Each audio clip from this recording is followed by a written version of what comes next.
Noviembre 26, Toronto, Canadá. A talk on obedience at St. Mark's Church, the servants of the Holy Trinity.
I just want to say that our next guest is one of the great evangelists in the Catholic Church right now. He's an incredible gifted speaker, and he's got a lot of teaching. So I would like everybody to come and sit down, please, and there shouldn't be any talking while the talk is going on. So we'd like everybody to sit down, please. Today, Marina's going to talk about obedience, because this is one subject that people are having problems with in the church, and especially with missionaries and that. We have to be very careful, and we have to know when we have to be obedient and how obedience is important in our faith. So please welcome Marina.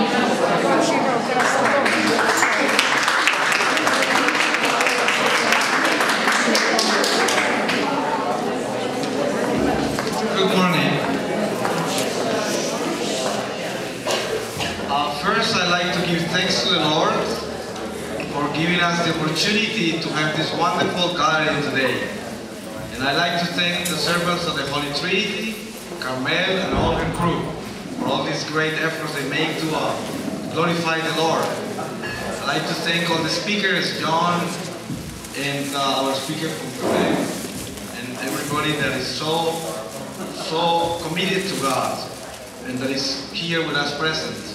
Before I continue, I'd like to ask the Lord to give us His word wherever He's leading us this morning.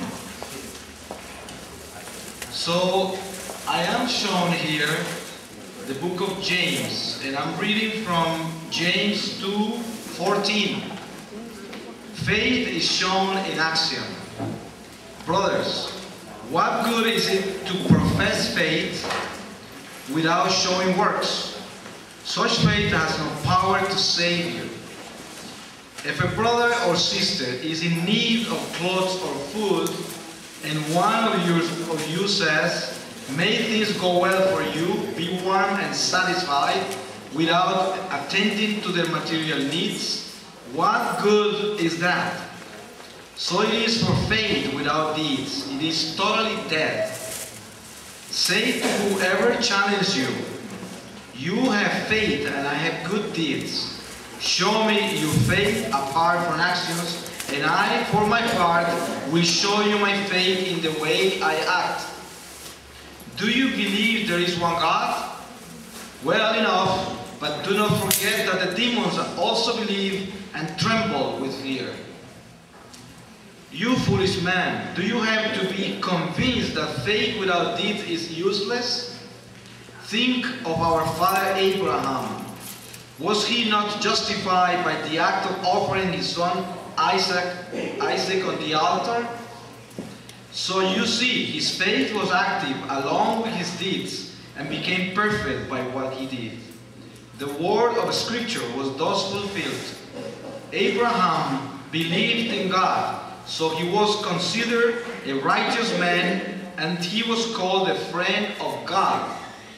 So you see, a person obtains holiness by his deeds and not by faith alone. Likewise, we read of Rahab, the prostitute, that she was acknowledged and saved because she welcomed the spies and showed them another way to live. So just as the body is dead without its spirit, so faith without deeds is also dead. The word of the Lord. I have been blessed to being able to share a few of this conference with some of you. I know I've seen you here. Some of you are new. I have a reason to be in here, and it is that I have been called by the Lord 7 years ago through a very transcendental conversion. And I was 33 years away from God, away from the church, and came back. And I have been a lay Catholic missionary for the last 7 years. So today I was invited to speak on obedience. And this is what I'm going to ask the Holy Spirit to guide me into, because I never studied theology, nor did I study religious sciences. What I'm going to do is trust in the Lord and what He infused in my heart. And this is what I'm going to share with you, with your help. Because I know for a fact that it takes humility for you to be here listening to somebody else that is probably carrying more misery than all of you. So this is a great act of humility. And God will reward you for this, because this is all it takes for us to grow spiritually. We don't grow spiritually through our devotions and by being good intentions, but we grow through these acts of humility. Like the word was saying, faith has to be shown through action. And action is what you're doing right now. You are presenting to the Lord this time to listen to one of His miserable servants. And this is a great act of humility, and I thank you for that. So, obedience, I tell you, I think the greatest test of a human being in relationship with God to begin with, to the first commandment, is obedience. Most everybody fails. There are millions of souls in purgatory because of this particular lesson that was not understood. And I tell you, a lot of religious people in monasteries and convents have a great problem. The biggest problem is obedience. They are so holy. They have given up everything in their lives. They've done so much for God, but they haven't done one thing that is so important, and it is to obey. And we see in the word of the Lord, especially the letter of St. Peter, one of the letters of St. Peter, and he says, if they ask you for your cape, for your shirt, give them your cape too. See, he's talking about obedience. Now, when we are baptized as Catholics, and as Christians in general, we have been crucified with the Lord. We do very little thinking about that, very little meditation on this mystery, because most people just feel saved. And this is what a lot of people preach about. There are churches built on this gospel of being saved. And hallelujah. You see, hundreds of churches built like that. Churches that only praise the Lord and praise that He saved us. But no, those churches are not talking about the most important part of Christianity, to carry that cross and be within this mystery of the exile, where we have to deal with everyday's life, where even though we are saved, we have to deal with a lot of drama in our lives. We have to deal with amazing amounts of warfare with the demons, warfare with ourselves, because we are the first enemies of self.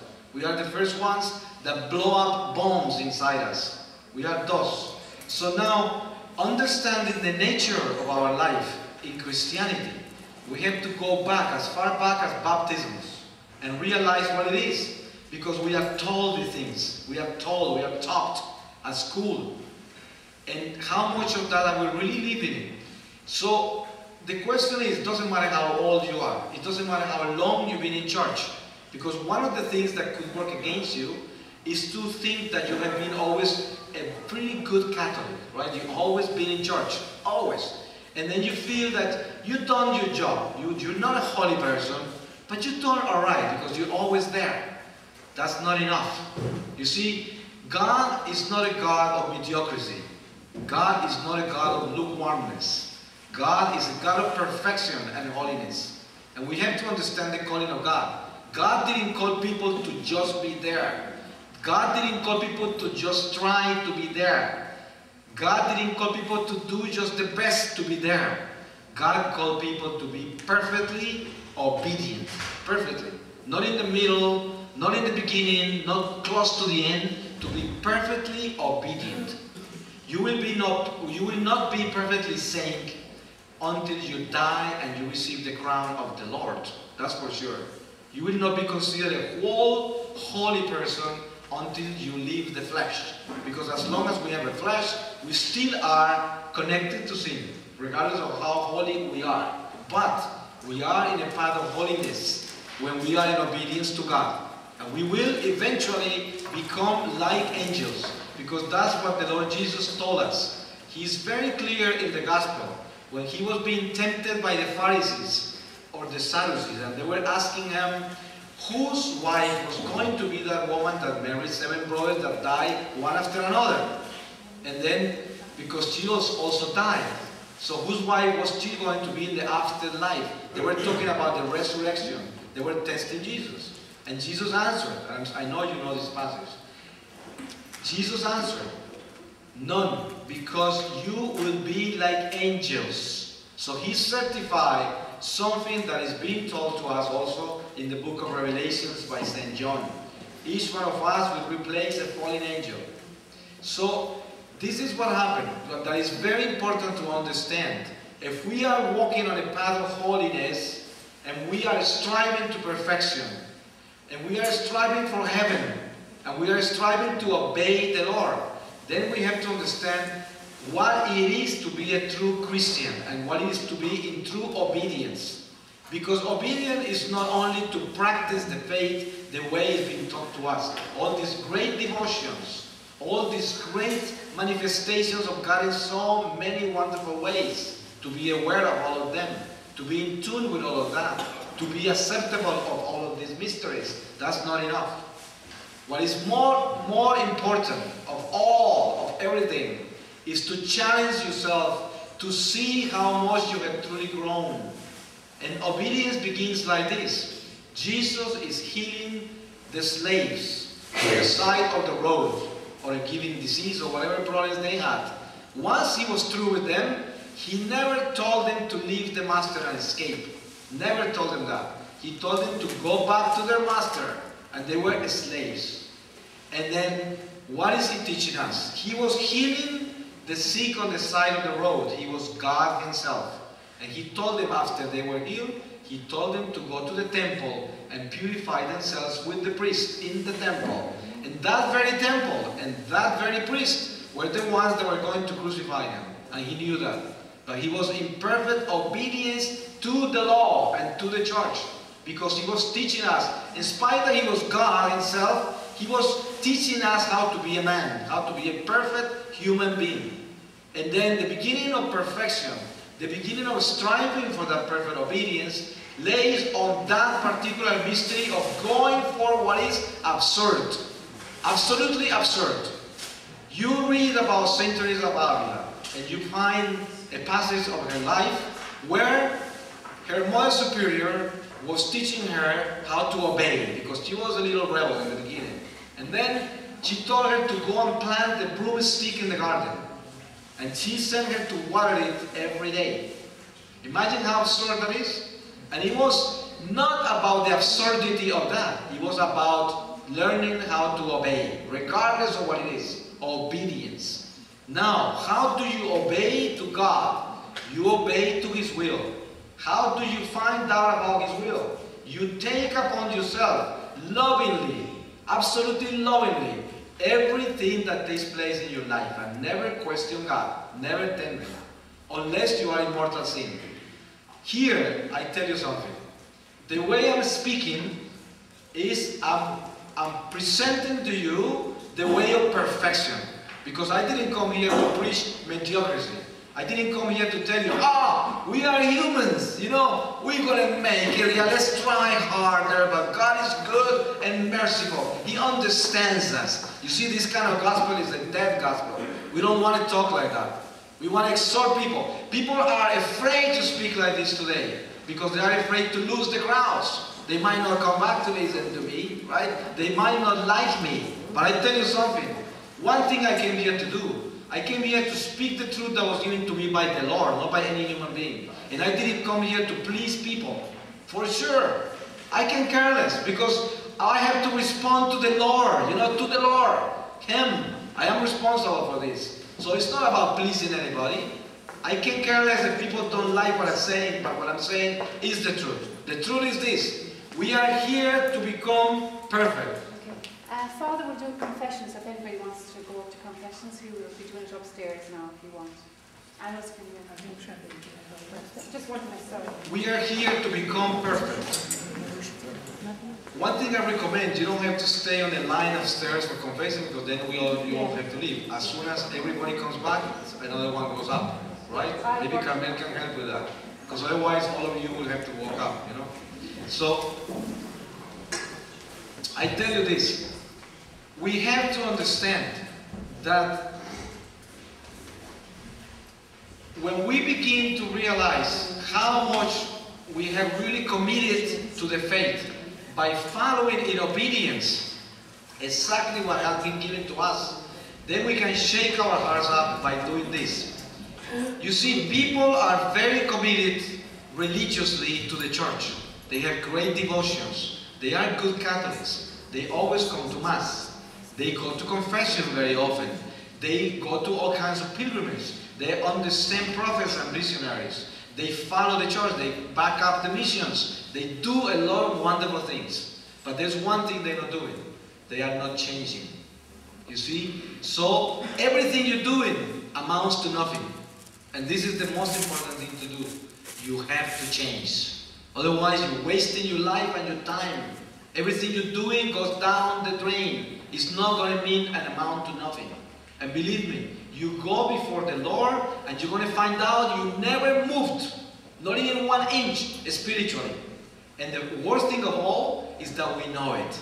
We know it. You see, we cannot bring upon ourselves our spirituality as a therapy, as an entertainment, as a soothing spiritual experience that keeps us occupied while the drama of our lives goes on. And if things are very difficult in our life, more so we become even more active spiritually.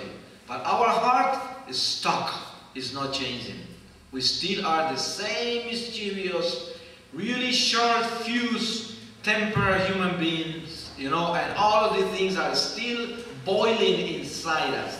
They are not changing. We are not charitable. We are always judging people. We're always carrying a gun to find out who's right and who's wrong, and who's trying to change me, who's trying to tell me anything else besides of what I know and what I have conceived as the truth.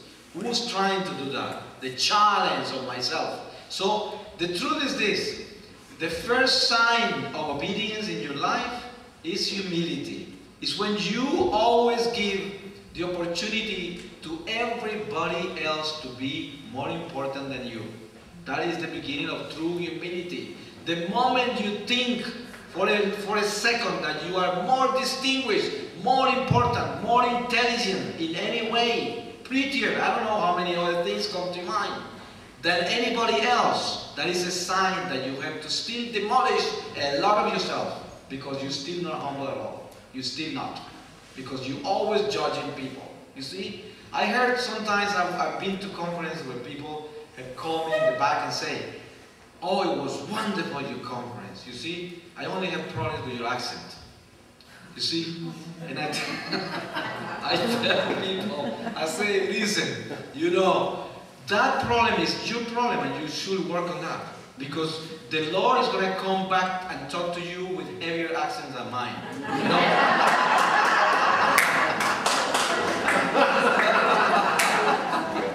Because it's going to make you humble no matter what, you know. Like, and I tell you, and some people come around and say, because they are linguistic, right? So they come and say, "I have a problem with the way you pronounce the V's, you know, and the B's." And I say, "Yeah," and I say, "I do have that problem too."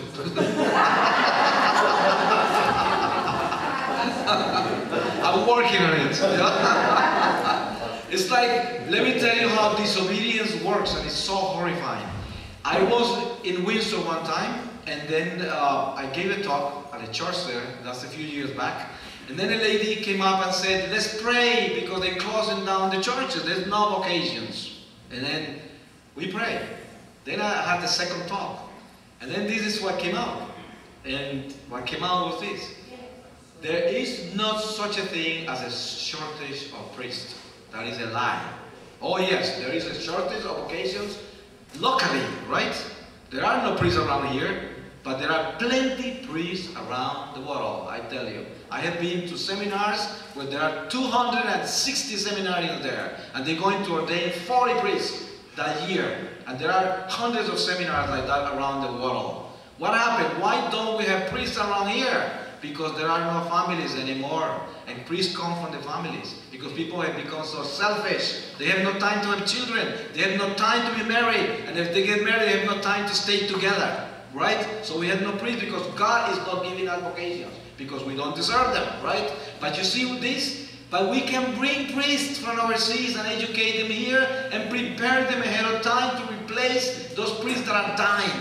But you know why we don't do it?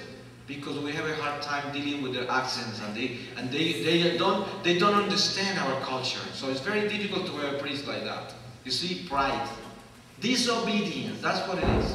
If we will be obedient to God, the churches all will be open, and nobody has to sell a church ever, because we have plenty of priests. We are a universal church, rich, a church that is not going down. 400 million new Catholics came into the church during the 25 years of pontificate of John Paul II, during his papacy. 400 million people. And I tell you this, just Anglicans in England, after John Paul died, and after the Anglicans ordained women bishop, 215 pastors became Catholic. And there are 165 on a waiting list. They haven't been able to be ordained as Catholic priests because the church doesn't have the budget to support them because they have children. You see? And 800 Anglicans. I was just missioning there just a few weeks ago in London. And I went to preach in an Anglican church. The reason they invite me there is because all the congregation that reunited that day to listen to me were people that were moving into the Catholic Church. And I tell you, this is our church. There is no such a thing as shortage of anything.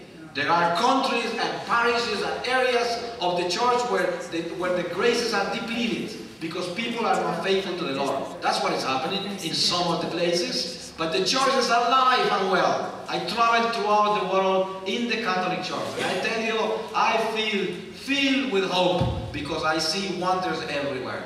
And there are great things happening. And there's a lot of people coming into the church. Lots of people. And not because they are curious. It's because they are moved by the Holy Spirit. Because the Spirit is moving in our church. Our church is finally waking up. because it was like a dormant giant, you see.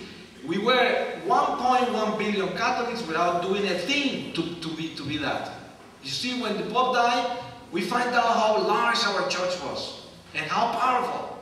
You see, without magnificent work, just by being Catholics, the church was alive with a pastor like John Paul II that was such an amazing saint. And I tell you, what happens? We realize 1.1 billion without doing a thing about that. Imagine if we will work, everybody will be a Catholic in this planet, you know.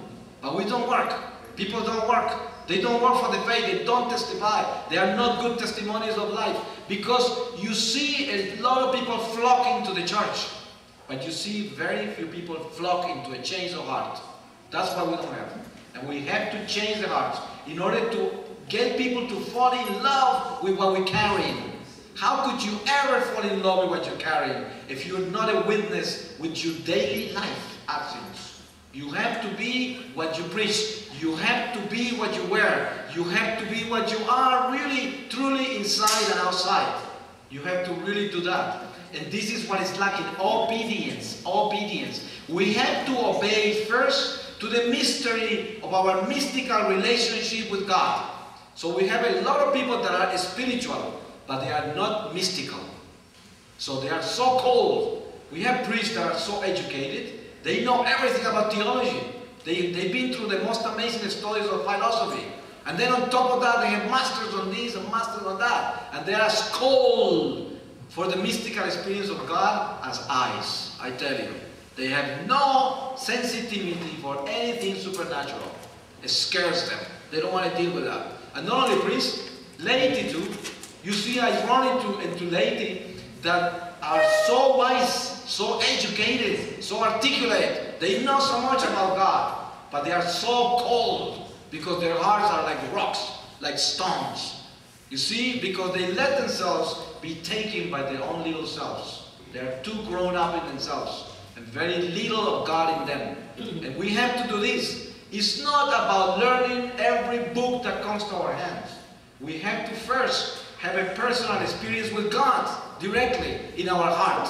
And the only way we can ever find out how much of God is really growing in us is when we are truly changing. Changing. That's it, you know. Don't fool yourself. Don't ever let anybody tell you anything different. We have to change. Change. Drastically change. And we have to beg the Lord to get us to change. Change and begin by the little things. Open the trunk of your car and get all the mess out of there. You know, clean it up. Open your little purse, your little wallet, and clean it up. Get rid of what you don't need. Open the closets of your house and throw away what you don't use or give it away to the poor. Do something. Begin from zero. Begin from the ground. Believe me, a spiritual life is reflected in every little thing that you do in your life. Every little thing. It's not an accident that a monk in a monastery is sleeping in a cell with nothing. Just a little bed, you know? Why? Because God is showing us what will be the ultimate ideal way of living this life without attachments. I'm not telling you to throw away everything you have, but I'm telling you to get rid of what you're not using. Just as a spiritual exercise. If you are so interested in growing spiritually, you see, become little, become little. This society we live in is always packing us up with information, with material things, with wants and desires of all kinds of dimensions. And we have to be alert. We have to be alert. And by being alert, I mean we have to clean up the little things first. Because otherwise we can never make it to the big things unless we begin from zero. We begin from the littleness. You see, how can you grow spiritually? Eat a little less.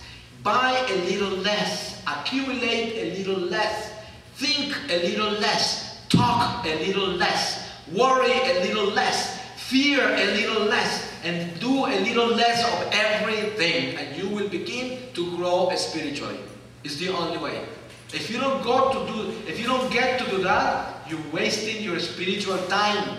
You can come to 1 million congresses. If you can hear 1 million prophets, and prophets will come here and tell you great revelations from the Lord, and you will feel that you were touched by the Lord.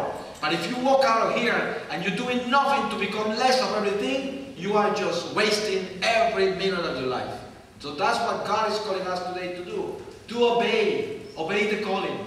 And the calling of the Lord is to absolutely transform our lives. Challenge yourself. You see, look at this. Find out how long have you been really active in the church.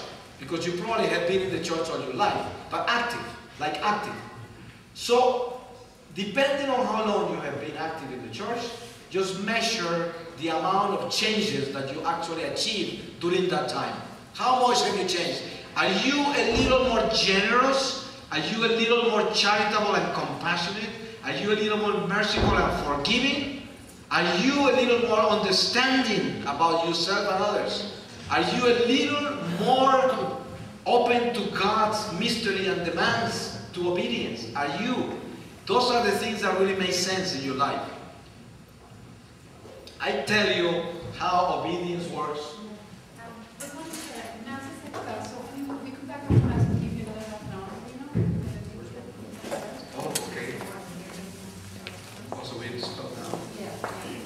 Okay, so we have to stop and then we continue after Mass. Okay, right. After Mass, we'll have them come and speak. Okay. And then we'll have a break for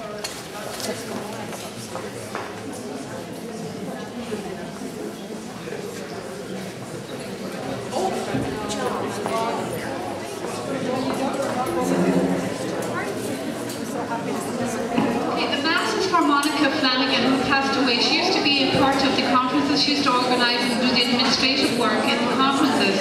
So the Mass is for her soul, and you know, she's such a wonderful person for us, and she did so much for the conferences. So we really miss her, and I'd like you all to think of her.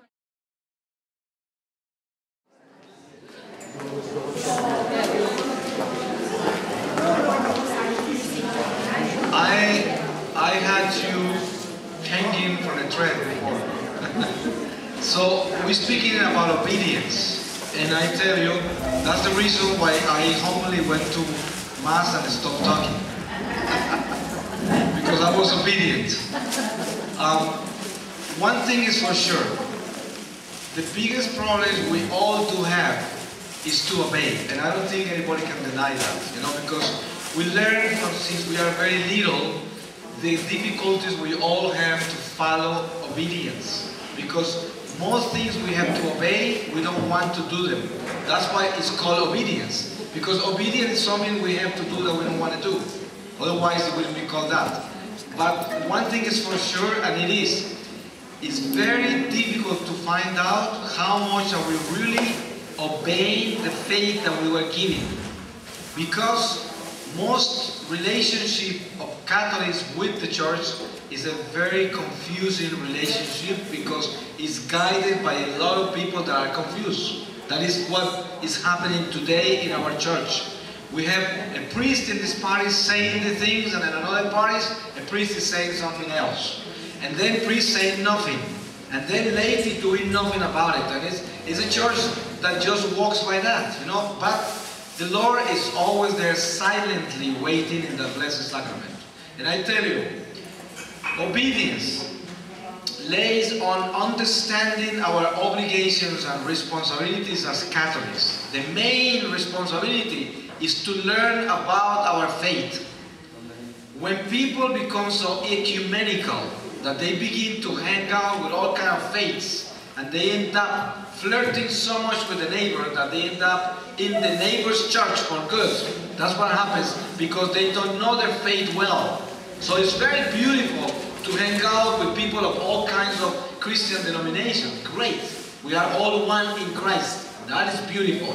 But as long as you know who you are, because if you don't know your faith, you're going to go away from the church. They're going to take you away.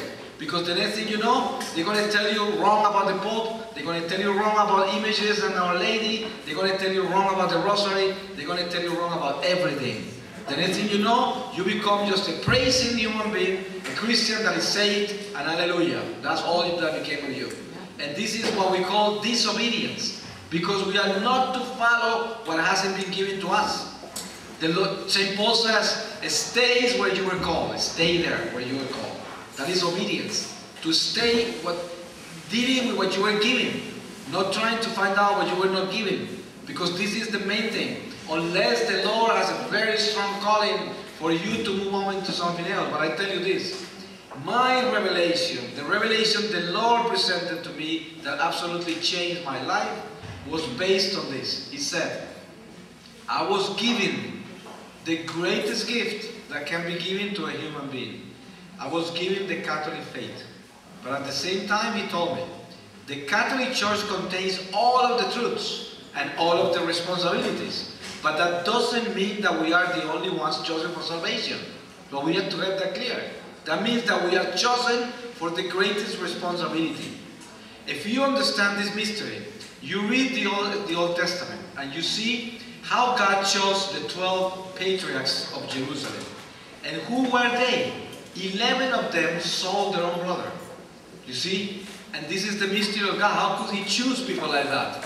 He chose them, you know, and He turned them into what He wanted to turn them. You see, they had to go through all of that, and the famine, and then go back to Egypt to her brothers Joseph. And all of these things happened to build the tribes of Jerusalem. You know, so what happens with us now? The Lord picks the most horrible criminals and sinners like me, you know, and turn them into speakers, and get them to praise the Lord and worship His kingdom. You see, out of nowhere, out of the blue, He does that. He got a mule to speak. He does anything He wants. So it's not about how good are we to do the things we are called to do. It's about obeying what the Lord has given to us, because it's the Lord that is going to perform it in our miserable human nature. He's going to do it. He's the one that does the job. We are just those simple, miserable vessels of clay, empty of everything unless we have God. Because otherwise, we are nothing, absolutely nothing. We are just going to turn into dust again. So, if we really come to terms with our nature and understand who we are, then we realize that when God created man, He took mud and shaped man in the shape that was given to us in His image. But then what did He do? He blew life into that mud. You see? So, what is happening? We get so caught up with the mud, we get so caught up with the clay, that we forget the potter. We forget who blew that life into us. And then there's nothing we can ever do if we don't reconcile ourselves with what goes on inside us. Because most of the dealings we do every day in our lives is dealing with the mud, dealing with the clay. We are so concerned about this that is going to die, this body. People are so concerned about this. Some people spend hours sharing with others how much the knee is hurting, how much is my lungs hurting, how much is this and the, all the diseases that is changed back and forth all the time, you know, and all these things that are happening with the flesh. And people are spending lots of money and lots of time just pampering this body. And I tell you, it is good to take care of the body that was given to us as a temple of the Lord. But it's not good to do that and not to do the other, which is to feed the body, the spiritual body that is eternal. The one that is going to go on forever. And that's the one that is depleted and undernourished today. Because we are too concerned with this. And then we are too concerned with the clay. So obedience will be, the center of obedience will be to understand the duality we have to deal with. St. Paul calls it this way. He says, it seems as if the flesh and the spirit are against each other. It seems like they're fighting against each other. Because the flesh wants to go down to the mud, because the tendencies of the flesh are all to sin. And the spirit wants to go back to God. The tendencies of the spirit are towards God. But what do we do to come to terms with peace with this nature of us? We have to be obedient. Because the Lord gave us the perfect weapons to protect ourselves from ourselves. Because the worst enemy that we have is self. That's why the first rule of perfection is called, do not trust self. First rule. And the second rule is you have to always die to self. Now, how do we do these things? It's easy to name these great things, but how do we go about it? I tell you, the simplicity of it is what we have to follow, and the hardest thing to do. I was telling you before that if you really want to grow spiritually, you have to do things that are extremely absurd and boring. Because most things that are good for us are very boring. You see, they are not exciting. The truth is not very exciting because most of the time the truth gets us to do exactly the opposite of what is good for us to do, or what we want to do, what makes us euphoric. You see, the truth is so beautiful that it's so simple. I tell people this. This is how large and beautiful the truth and simple is. God, a God that is so immense that created all of us. He created all of this and created all of us. A God that never ends. He is so immense that He's able to get into a host that is so insignificant, tasteless, small, fragile and vulnerable. And within that host, the whole power and presence of God is there in a host. So that is what we call perfect, absolute, perfect simplicity. God Himself, the owner of all things, is born in a manger and lay His body down on hay. That is God. That is simplicity. So we have to be obedient to simplicity. And that is the hardest thing to do. You see, will you be able to simplify your life? Oh, how difficult it is in this world of today. How difficult it is. Because we have a science to complicate our lives. You see, this is what we learn every day, everywhere. People have a hard time going to bed without knowing what the Japanese were doing today, you know? They have to know. They have to know what happened around. Because why? Because we are not understanding original sin. We have to understand our worst sin that we have, the tendency that we have because of original sin, is called curiosity. That's why they say curiosity killed the cat, right? That's what it is. You see, why do we want to be plugged into all this information? Why? Because we are so curious. That's how a married woman ends up in adultery. She's so curious for that good-looking guy, right? And I tell you, curiosity kills the cat. It destroys our lives. That's why the least interested you are to accumulate information and to learn so much nonsense in this life, the more you're going to grow into God. That is for sure. He said, the more information you have, the less God in you. That is for sure. Be simple. Be basic. Some people say, I don't know what the Lord wants from me. Oh, if you only knew that God wants something very simple from you. He wants you back home. You know? That's what He wants from you. And how do you get back home? Be simply an obedient person to God. Obey the commandments, carry your cross, and follow Jesus. How do you do that? I tell you, you are just a simple carpenter. You are a secretary. You are what you are, whatever you are. Right there, in that little life of yours, right there is what the Lord is going to call you and pick you up home, to take you home. Do that job right and lovingly. Lovingly. And you will be a child of God that is doing exactly what the Lord provided you to do. Don't be too creative. Don't become too busy trying to find out God's will. Oh, that is the greatest problem of people that are renewed in the Spirit. They try to find out, I don't know what the Lord wants from me. And they go miles and miles consulting this. I tell you, the biggest mistake. Because God's will is the most simple thing. It's the most simple thing. Jesus answered it. He was asked, what should I do to attain salvation? Eternal salvation. He said, obey my commandments, take your cross and follow me. That's what He said. He didn't say anything else. He didn't send that person to be so creative, to invent all kinds of missions and things, because that is not the calling.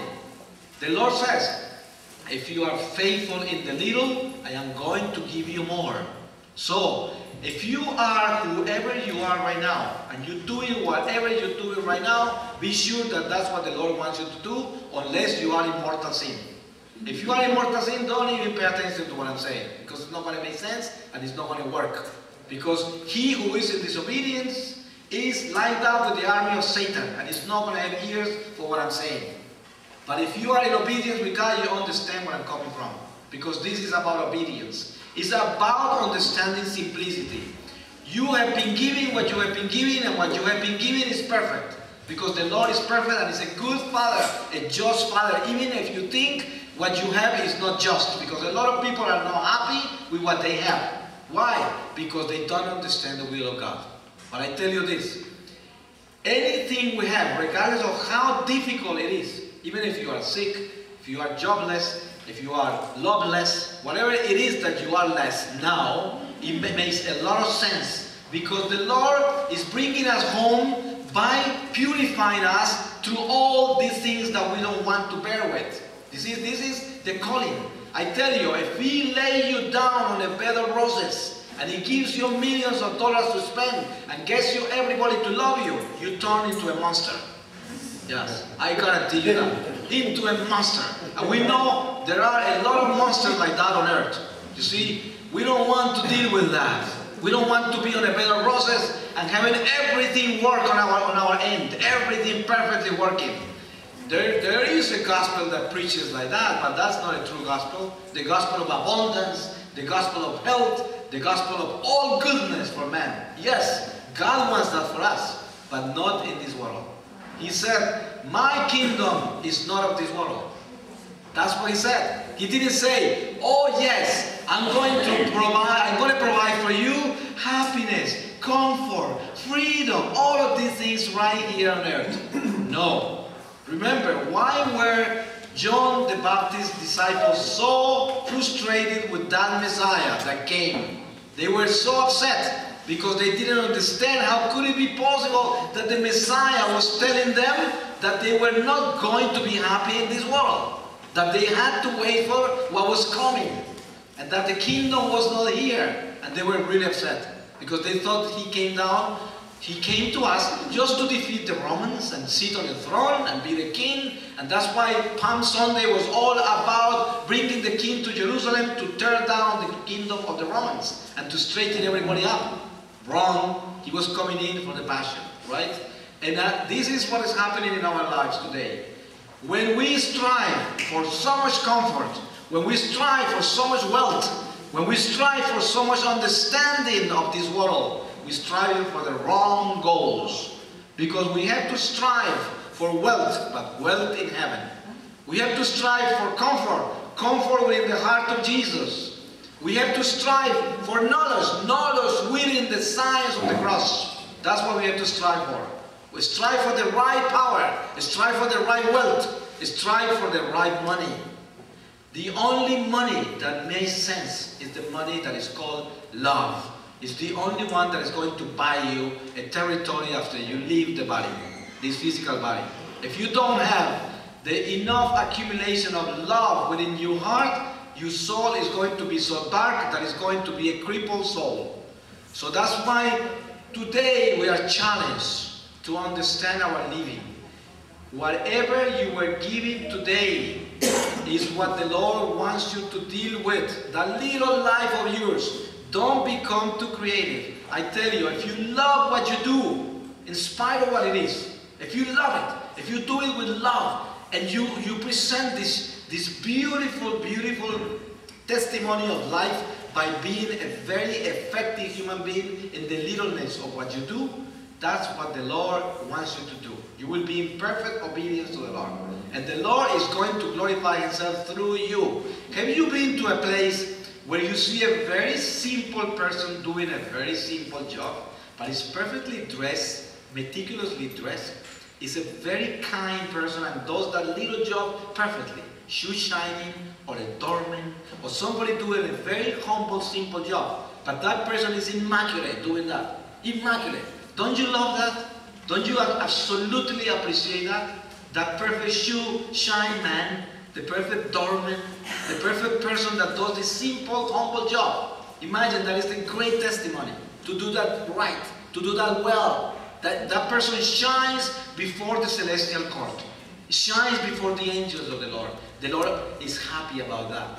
Because that person is not involved in any kind of greed, is not involved in any kind of ambitions and vanities and pretentiousness. Is a person that is truly doing the will of God. Being a very humble, meticulously working the will of God as a shoe shiner, as a doorman, as whatever driver, whatever it is. And this is the true calling of God, to obey. We obey what has been given to us. That's why the Lord doesn't want us to be anywhere else than where we are now. That's where we belong.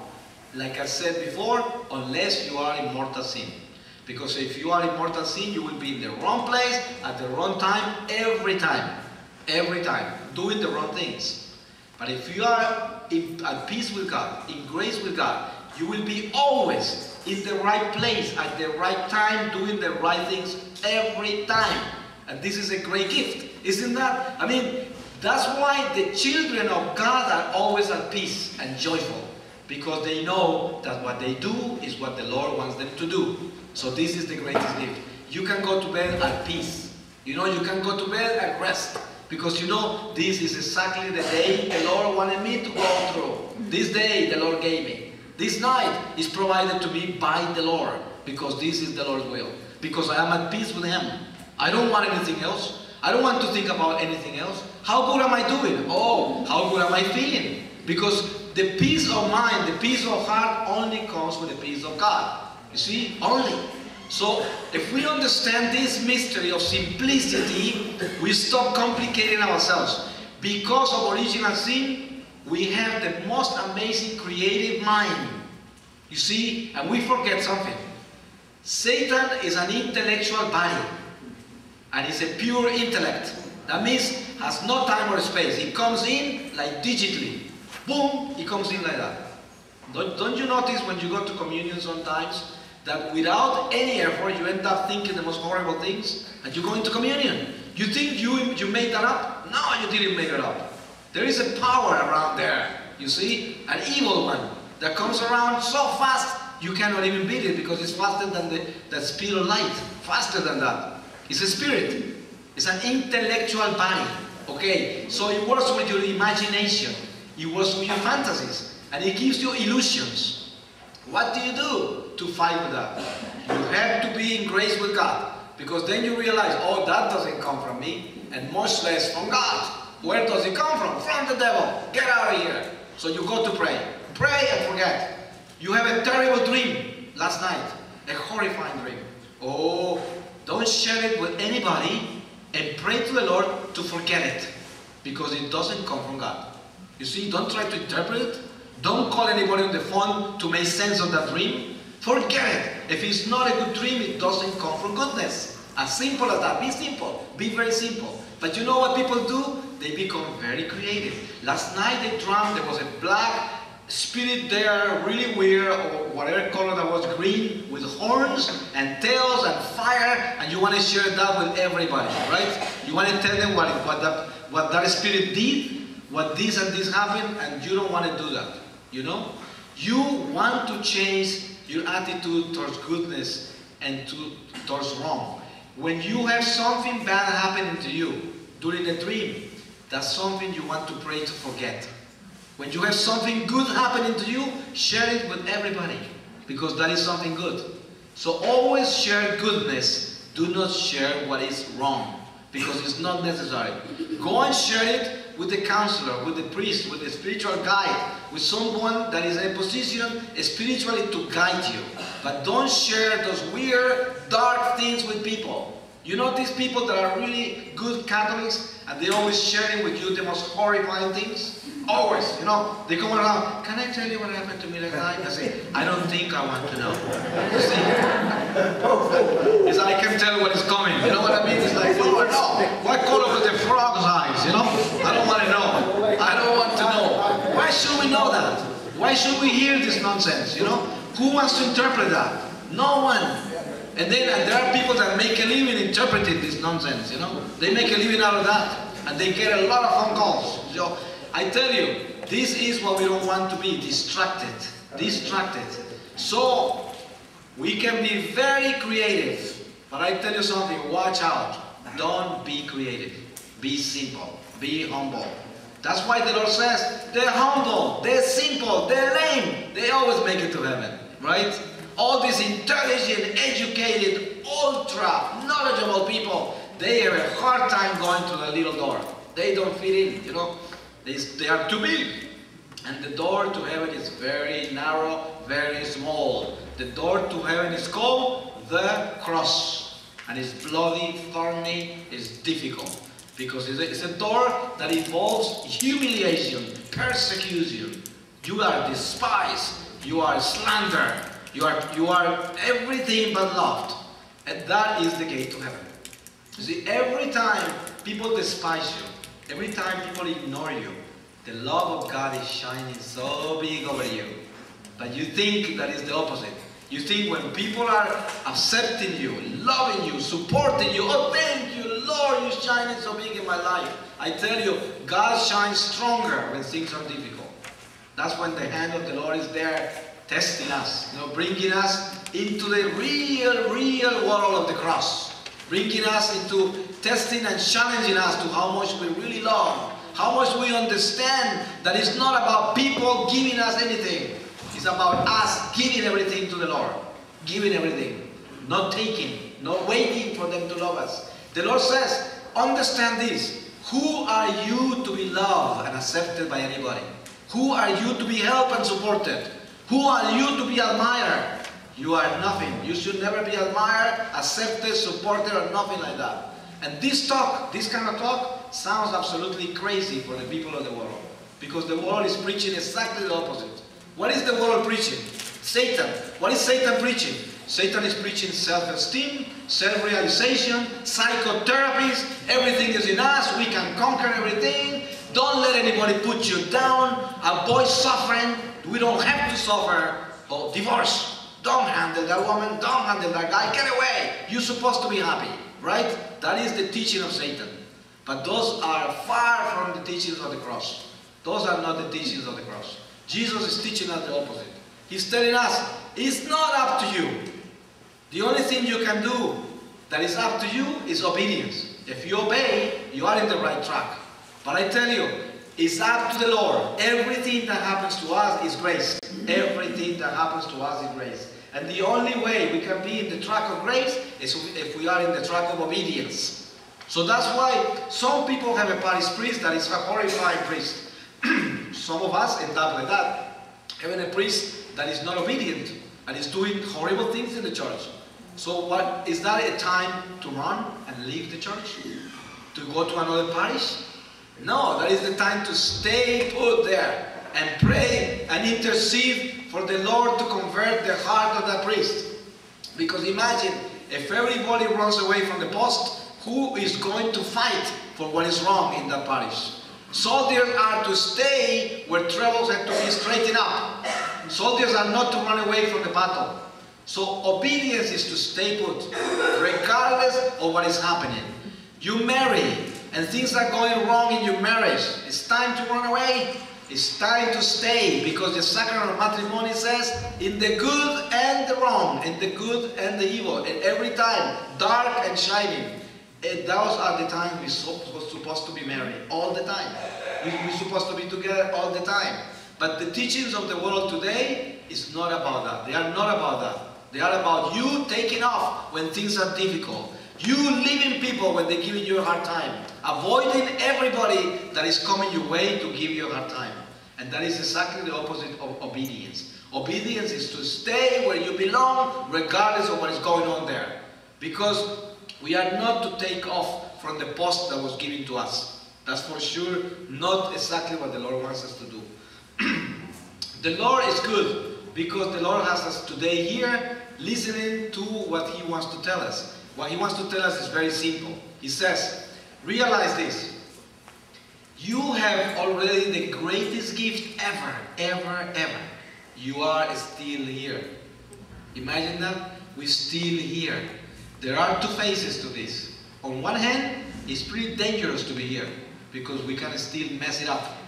And on the other hand, it's such a great blessing, because we can still repair all the damage we have done. So it depends on the way you follow Him. If you follow in the Lord, you are in good shape, because the Lord is giving you an opportunity to repair the mess from your past. And if you are not following the Lord, watch out, because you're going down and really deep. So this is the day we live in today, a day of grace if we are obedient. If we are obedient, praise the Lord, because what we're doing right now is repairing, because we're understanding what the Lord wants from us. What does the Lord want from us? very simple. He wants from us simplicity. I tell people, like I was saying before in the beginning of the talk, I said, you want to be simple? Begin by changing the little things in order to be able to change the big things. Change the little things. What are the little things? I always recommend this to people. I say, and this I repeat all the time, because I don't see that being done at all. You know, I tell people, go and check yourself at home. Find out all the mess you accumulated. If you have a car, check your car. Find all the mess you have in the car. Your wallet, your purse, your closet, everything. Shake it up. Get ready of all the stuff. Because that is a reflection of your spiritual life, whether you believe it or not. But I tell you, it's the truth. You have to do that. In order to do the big things, begin by the little things. And now, check yourself out this way. Find out, why are you worried? Where are the worries coming from? And you're going to find out those worries are all about self-love. You are afraid something wrong can happen to you because you're so important, right?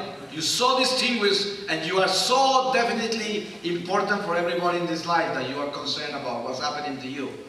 Nonsense. You're not important. You see? And not only that, you worry about the future. You worry about the future. And the Lord is saying, the future, I tell you this, worry about the rushes of the day. That's all you have. How could you ever dare to be so pretentious that you think you're going to be alive tomorrow? And you're sitting there worrying about tomorrow? Think again. That is a very pretentious thing. So if you're doing today the right thing, for sure tomorrow is going to be better for you if the Lord is going to give you tomorrow. But if today you're sitting here worrying about tomorrow, you're not present today when you're supposed to do the things of today, and tomorrow is going to get worse and the worries are going to be bigger. So this is what happened. Check everything out. Check it out. Check. You are a lazy person, then find out all the things you're wasting, the things you're not doing. A lot of people have no time for anything, but they have a lot of time to eat, they have a lot of time to watch TV, and they have a lot of time to talk on the phone, right? A lot. So I tell you, you have to check your priorities and build yourself from there. Don't get too sophisticated thinking that spiritual growth is about praying 100 rosaries a day. You see, I see people that have great knees, this big, from kneeling. People that have big fingertips from praying all kinds of rosaries, right? But their hearts are really hard as a rock. They haven't changed a bit. So it's not about what you perform. It's about the true changes in your heart. And those are the things that are important.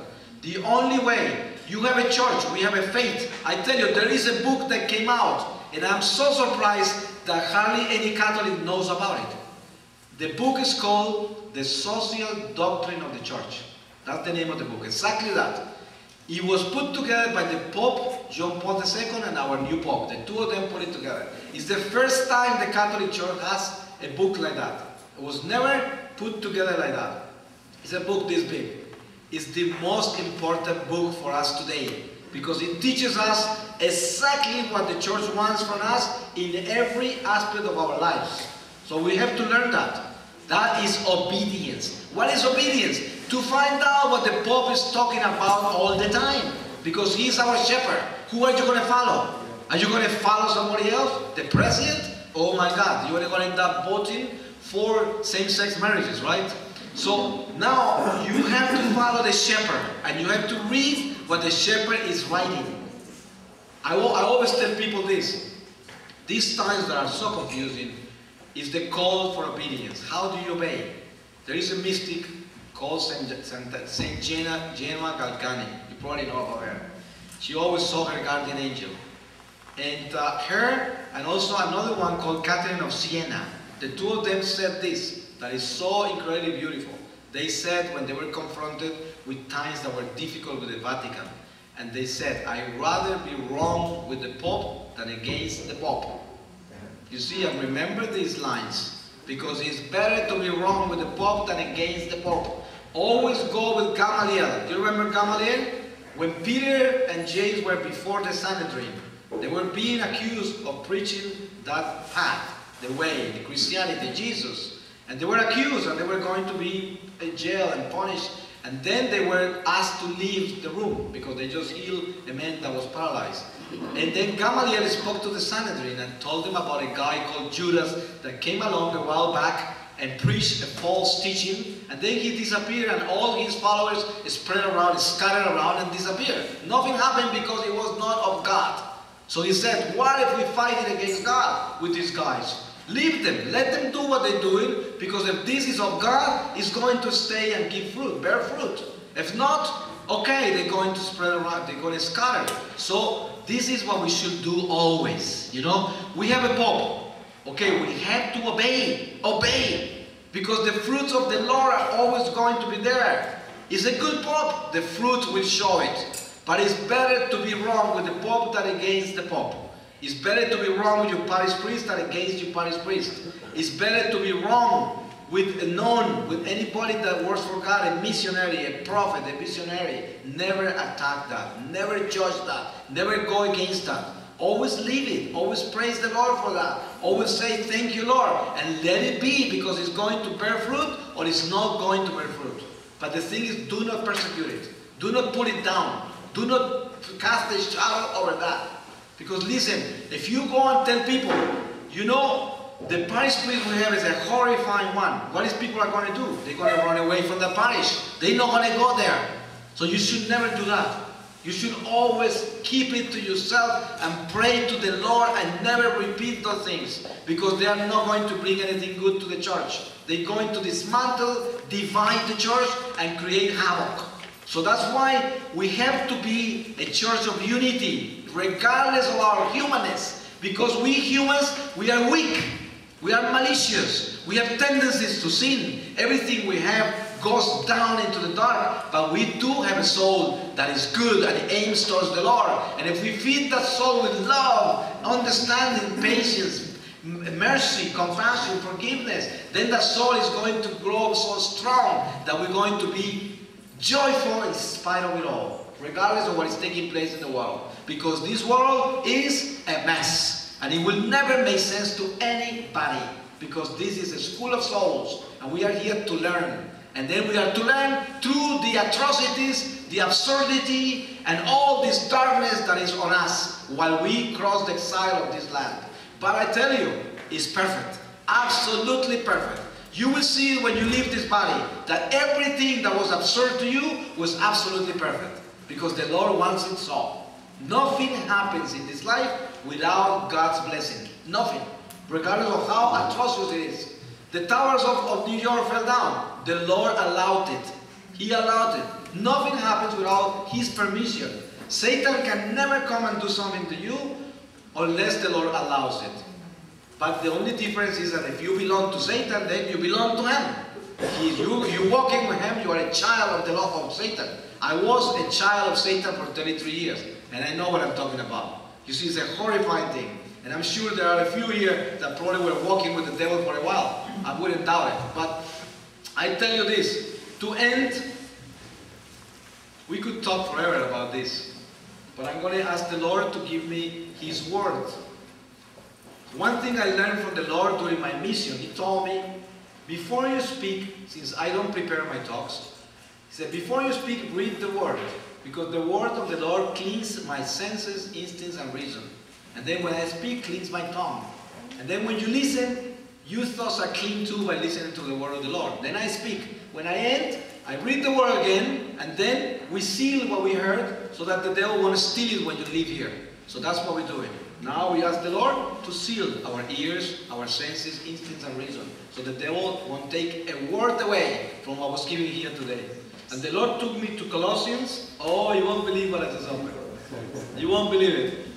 Well, you will. Colossians 3:18, and it's called On Obedience.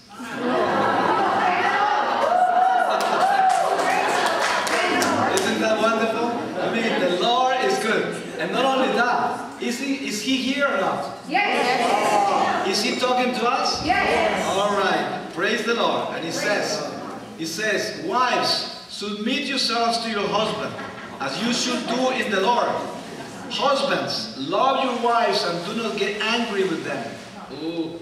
Children, obey your parents in everything, because that pleases the Lord. Parents, do not be too demanding of your children, lest they become discouraged. Servants, obey your masters in everything, not only while they are present to gain favor with them, but sincerely, because you fear the Lord. Whatever you do, do it wholeheartedly, working for the Lord and not for humans. You will know that the Lord will reward you with the inheritance. You are servants, but your Lord is Christ. Every evildoer will receive his due, for God does not make exceptions in favor of anyone. Praise the Lord. The word of the Lord. Amen.